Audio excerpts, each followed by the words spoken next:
Ça nous montre aussi la résistance de la culture face à l'oppression et face à la tentative de destruction de l'envahisseur.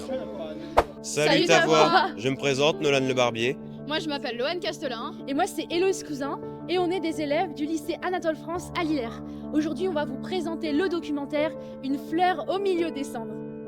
La guerre c'est quelque chose d'horrible, c'est des champs de bataille, de la violence, des morts et de l'injustice. Malheureusement depuis le 2022 c'est le quotidien des Ukrainiens.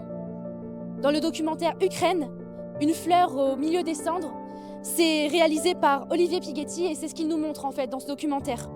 Pour la première fois depuis l'histoire, une unité a été créée pour remonter le moral des soldats. Jour après jour, les forces culturelles rendent visite aux soldats pour leur remonter le moral, pour leur chanter des chants traditionnels ukrainiens et pour leur jouer des spectacles traditionnels. Leur but, redonner la joie aux soldats et leur montrer l'importance de la culture ukrainienne, menacée par les Russes. Grâce à cela, les soldats oublient la guerre pendant un instant. Ce documentaire, il nous plonge dans la vie des Ukrainiens. Il nous montre vraiment ce qui se passe. Il nous montre des plans très rapprochés des visages des Ukrainiens pendant ces spectacles et c'est très important. Pourquoi voir Ukraine, une fleur au milieu des cendres? Tout simplement car il s'agit d'un documentaire qui nous montre réellement ce qu'il se passe. Il ne romantise pas les combats, il préfère nous montrer l'aspect dur de la guerre. Il permet aussi de nous faire découvrir une unité qui est jusque-là nouvelle, puisque nous n'avons jamais vu ça dans l'histoire.